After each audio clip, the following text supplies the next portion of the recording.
નમસ્કાર દર્શક મિત્રો, આપ જોઈ રહ્યા છો સનસનીખેજ ન્યૂઝ। આજની મળેલી પાલિકાની સામાન્ય સભામાં સયાજીગંજના ધારાસભ્ય એવા કેવું રોકડિયા દ્વારા ધોરણ 9ના ક્લાસ બીજે 6 સ્કૂલમાં ચાલુ કરવામાં આવતા નગર પ્રાથમિક શિક્ષણ સમિતિ અને વડોદરા મહાનગરપાલિકાને અભિનંદન પાઠવ્યા। શિક્ષણ આપણી સામૂહિક જવાબદારી કેવું રોકડિયા। આજની મળેલી પાલિકાની સામાન્ય સભામાં સયાજીગંજના ધારાસભ્યને એવા કેવું રોકડિયા દ્વારા ધોરણ 9ના ક્લાસ બીજી 6 સ્કૂલમાં ચાલુ કરવામાં આવતા નગર પ્રાથમિક શિક્ષણ સમિતિ અને વડોદરા મહાનગરપાલિકાને અભિનંદન પાઠવ્યા। નગર પ્રાથમિક શિક્ષણ સમિતિ અને રાજ્ય સરકાર દ્વારા આવનાર 26, 27 અને 28 જૂનના રોજ શાળા પ્રવેશોત્સવની ઉજવણી કરવા જઈ રહી છે, ત્યારે ગયા વર્ષે નગર પ્રાથમિક શિક્ષણ સમિતિની 4 સ્કૂલો દ્વારા ધોરણ 9ના ક્લાસ શરૂ કરવામાં આવ્યા, ત્યારે આ વખતે બીજી 6 સ્કૂલોમાં ધોરણ 9ના ક્લાસ શરૂ થવા જઈ રહ્યા છે। આ માટે તેમણે નગર પ્રાથમિક શિક્ષણ સમિતિને અભિનંદન પાઠવ્યા। તેઓએ જણાવ્યું કે શિક્ષણ આપણી સામૂહિક જવાબદારી છે। ધોરણ 9 કોર્પોરેશન પૂરેપૂરો ખર્ચો કરીને ચાલુ કરી રહ્યું છે, ત્યારે દાતાઓએ આગળ આવવું જોઈએ।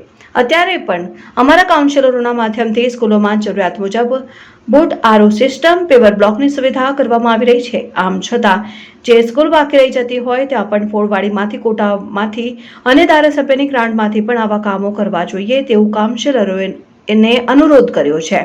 વધુમાં તેઓએ જણાવ્યું કે અમારા ટ્રસ્ટ નારાયણ સેવા ચેરિટેબલ ટ્રસ્ટ દ્વારા પણ આગામી 29મી તારીખે 3000 થી 4000 જેટલા ચોપડાઓનું વિતરણ કરવામાં આવનાર છે।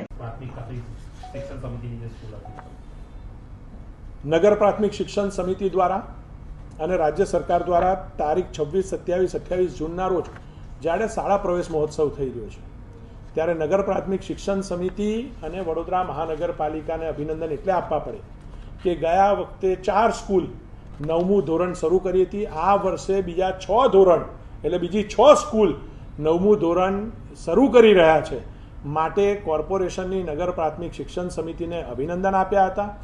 શિક્ષણ એ આપણા સૌની સામૂહિક જવાબદારી છે, ત્યારે 9મા ધોરણની અંદર જ્યારે કોર્પોરેશન પૂરેપૂરો ખર્ચ કરીને સ્કૂલ ચાલુ કરી છે, ત્યારે દાતાઓએ આગળ આવવું જોઈએ। અમારા કાઉન્સિલરોના માધ્યમથી ત્યાં સ્કૂલમાં જરૂરિયાત મુજબના બોર, આરો સિસ્ટમ, પેવર બ્લોકની સુવિધાઓ અમારા કોર્પોરેટર કરી જ રહ્યા છે।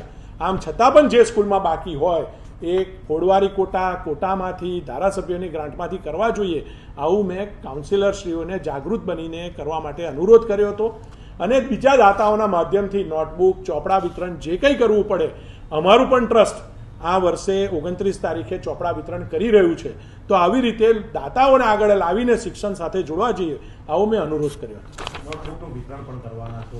બિલકુલ, અમારું ટ્રસ્ટ પણ આ 29 તારીખે જે 9મું ધોરણ શરૂ થયું છે અને બીજા ક્લાસીસ છે એની અંદર નોટબુક વિતરણ આશરે 3-4 હજાર નોટબુકનું વિતરણ અમારું ટ્રસ્ટ પણ કરવા જઈ રહ્યું છે, નારાયણ સેવા ચેરિટેબલ ટ્રસ્ટ કરવા જઈ રહ્યું છે।